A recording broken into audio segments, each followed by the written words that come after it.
So in that first session, did you end up with what you might think of as a series of, uh, I guess reveals is the right word, but or a series of insights and understanding, really, um, that led people to Mm. say, "Oh, this is going on, so now I'm going to do this other thing," or if that's what's happening, then I'm going to investigate this, or I'm going to do that. Yeah, in the first session, there was an amazing moment where one of the characters is like a dumb inquisitor. Like literally, I describe him as like um, caveman level intelligence. Maybe that's not the right word or expression, but essentially like low IQ um, warrior monk who thinks he's way smarter than he is, and he's running a parallel investigation and getting it very wrong. Obviously, very wrong, right? So he's very convinced that one of the suspects is the culprit, but his proof doesn't really like add up, and he's also very violent. So and treats her with a very let's say um, in a sexist manner.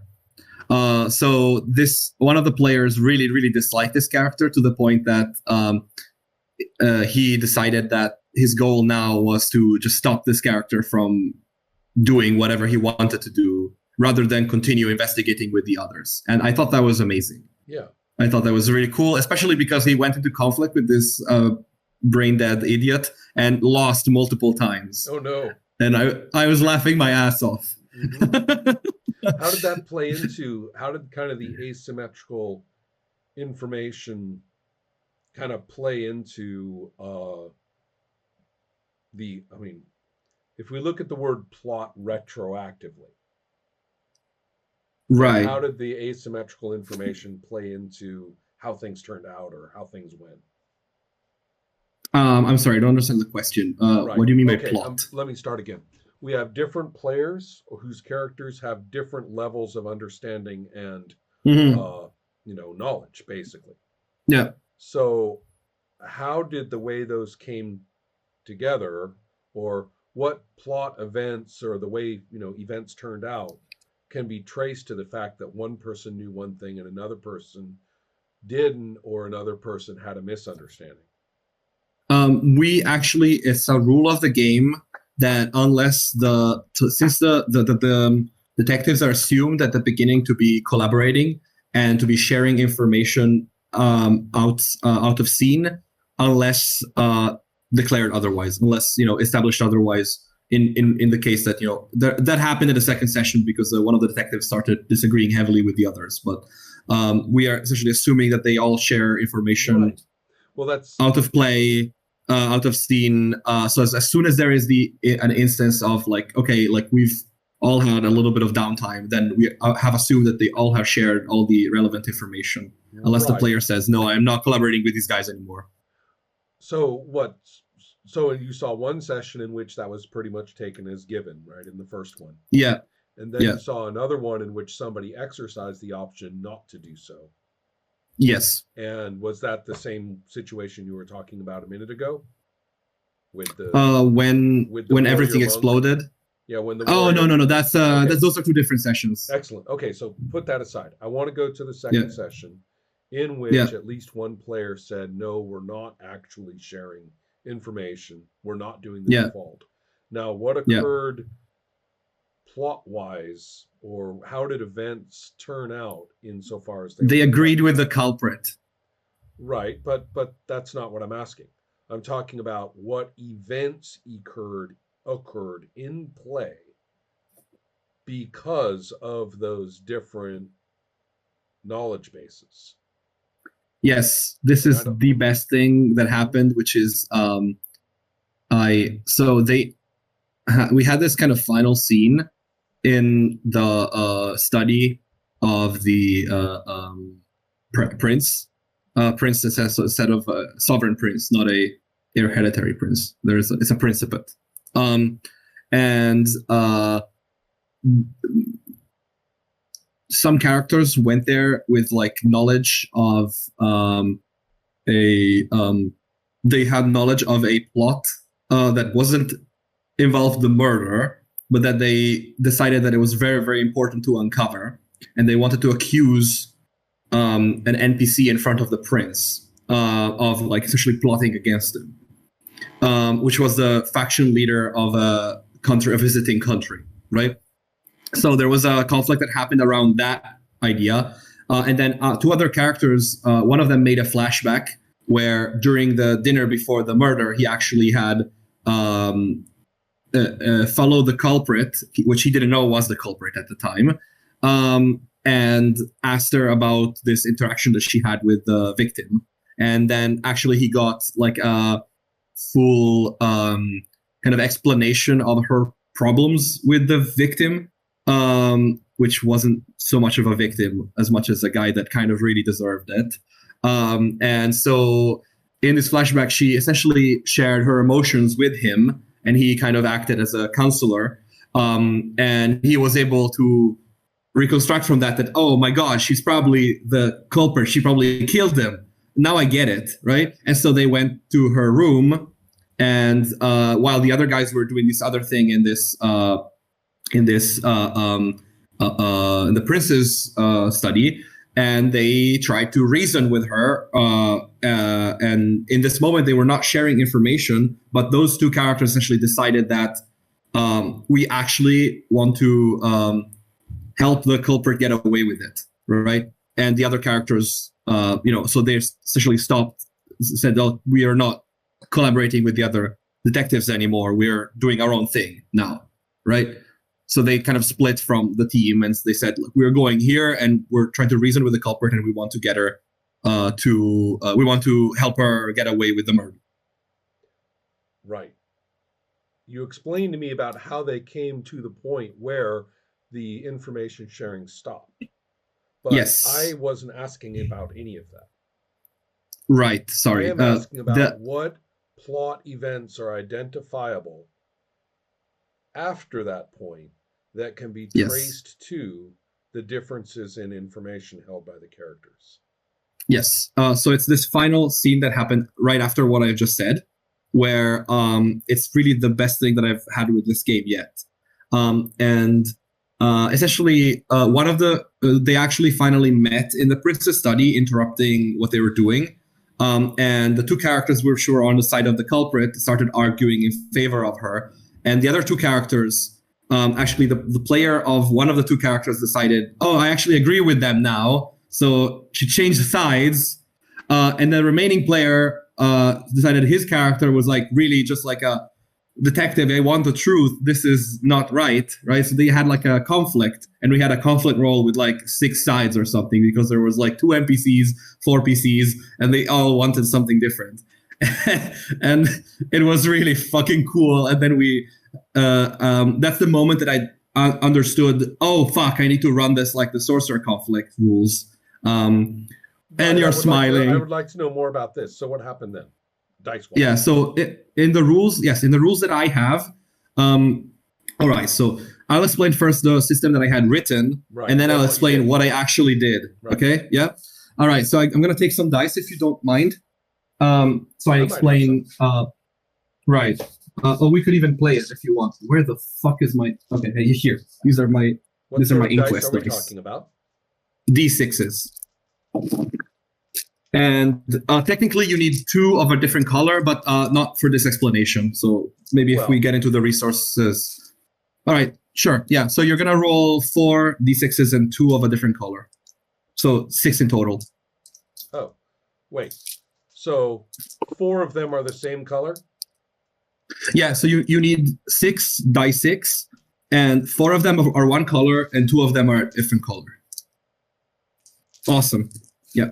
Let me get my different oracles. So I have actually just bought some really cool dice at the convention. Okay. So I have white and blue. So each side of the conflict builds up a dice pool. and there's 4 base dice, and then 2 extra dice if you are risking one of your resources. Since all of the players cared, everybody was rolling either 6 dice or 5 dice, depending on the base pool that they managed to construct. So I would be rolling like one. How do we hold dice to the camera? So I would be rolling also 6 dice, 4 of them blue and 2 of them white, right? I'm ready. I'm rolling them, and then you do the same thing as in Sorcerer, so you count essentially the numbers down. So regardless of color, I should give you regardless of color, yeah. 5. I also have a 5, so I have 5, 5, 4. Oh, you have one more 5 than I do. Yeah, so I'm winning, right? Then the degree of victory is the amount of 6s. So given that I don't have any 6s, I have a limited victory over you. Okay. Yeah. Right? The difference between what I wrote and what I played is that what I wrote is that the sides, you pair them up before rolling, whichever side is contrasting another side, right? Right, but now how you I have actually 6 sides or something, so... Right. Exactly. How I actually ended up playing it is that we ranked them, right? And what happened is that the player who was against everybody else for and then there's a reroll mechanic which I can explain later, but you can reroll once. The player who was against everybody else that didn't want the culprit to get away with it, he won the entire conflict. He was on top, right? Then another player, this conflict was about, does the culprit get away with it or not? But most of the players had declared their approach was essentially talking it out, except for the one player who had the detective, who is essentially a very kind of martial, violent individual, very strong. And he declared that he was just going to try to threaten people into his point of view, right? So the player who was the kind of thinky detective and he was against the culprit getting away with it actually won the conflict. And then the other player re-rolled and won the conflict instead. So the guy who was using words came second, and then the guy who was using violence comes first. You get where I'm getting it with this, right? I completely do. I mean, explaining this or narrating it's quite easy. Now, let me ask you about... So he won the argument, but the other guy came in. Yeah, you got it. I get that. There are several things I'd like to ask. First of all, what does the red die? What does the off color do? The lesser, the 1 or the 2? What does those are to check if a resource is spent. Okay, I rolled a 5 and a 3. So that doesn't happen right now. So if it's a 6 or 1, then that triggers a resource roll where you might lose a resource that you've risked. So that triggers a roll to see whether you lose a resource. Yes, that's part of the problem why the resources are not in... Yeah, go ahead, sorry. You're seeing the problem. Yes. You won't lose a resource unless you roll a 1 or a 6 on your dice. And there's only 1 or 2 of those. Yep. Low percent. Yes. And then another one. Then another roll that you might make. And if you make it, you won't lose your resource. I mean, so basically your loss of the resource is way over there. Right. That is the problem. In fact, I have identified it. Yes. So here's a one possible question, of course, which is, why not forget that second roll? Here I am making suggestions, right? Like I told you not to listen to the people at the table. But in the moment, this is what we're doing. Yeah. Because, console. But and when I say why not, I actually literally mean why not. Okay. Yeah, why didn't I do that? No. Why, if you don't want to do this, you may have a reason. I'm trying to give you, power over. I have the answer. Right. Well, the question is, if you just had the 1 or the 6 be the resource loss without the second roll, why not? Because I want the loss of a resource to be the probability of you losing a resource to be dependent on how many of that resource you have left. inversely. I see. But I don't want that to influence the bonus that you get. Right. So the second roll. Right. In that case, why not get rid of the 1 and the 6 criterion entirely and say, if you use the resource, you'll get what you rolled on the resource dice, and now you have to roll your resource no matter what. That is what I've been thinking. Yes, I'm not 100% committed on it, but that is the rule that I've been thinking of applying. Right. Yeah. Try it and see. That's obvious. That's excellent that you're not committed to it. But if you are willing to try it out, then good. That's the next thing. So here's the other question, which is, aside from okay, boy, I have several. I don't want to lose my final question, but I have to ask these things in sequence in order to understand, because I'm following the sequence Write it down. of the procedure. Yeah. Okay, great. So now I'm going to ask the intermediary question, which is, what permits or doesn't permit a reroll? Yes. Whether you are risking a resource. So you risk another resource. No. So if you are not one in the first place. Yes, if you haven't risked the resource, you need to risk it now to reroll. I see. If you've already risked it, then you can roll again, but it increases the chance that the resource will be lost. Again, this is with the old rule, right? So I need to figure out what to do with the new rule. With the old rules, that guy had a free reroll. Yes. Right. Yeah. Okay. So, almost free. Yes. And given the nature of the dice mechanic, yeah, as I well know from Sorcerer, and which is why there are no rerolls in Sorcerer at all. Yeah. It's too wiggly. Yeah, no, I get it. I have seen that. Right. So therefore, okay, now that I know that, then and having made my quick recommendation along those lines, or at least perhaps I'm too close to this dice system to keep my mouth shut. Well, you're welcome to open it. I mean, I'm slowly realizing that I might just use Sorcerer's dice system. Well, I wouldn't go that far. I actually wouldn't go that far. No, I know, but resource thing. D6s are a good idea for what you're talking about. There are non-sorcerous aspects to this that I like, but as I say, I'm making too many recommendations. I should be going, I should be Freudian, right? Oh, really? Yeah. How does that make you feel? Right, but I'm not. But if you, one thing that I really, really like, is that this is why I chose dice sixes, is that in the last resource roll, you only roll one, and there's a 1/6 chance of losing it. Right. And that's the lowest you can go. And I really like that. Right. I get that. Yeah. So, yes, I agree. We talked about this, that as your resources go down, they're harder to lose, which is perfectly reasonable. But all the more reason to get to that risk without any intermediate steps. So here's my real question, that all these little questions had to get answered so I could understand them. But here's what I'd really like to know. Regarding the rerolls as in fiction events,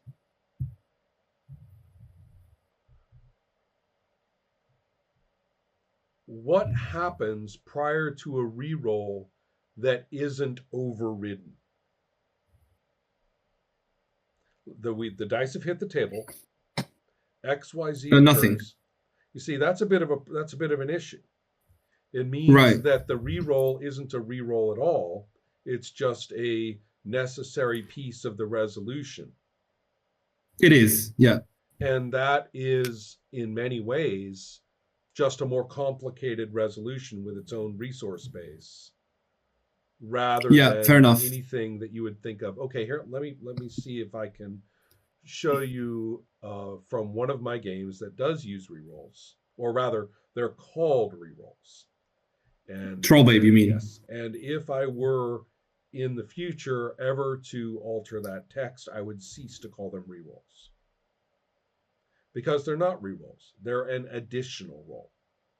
Because what happens due to the first dice hitting the table is a hard plot event.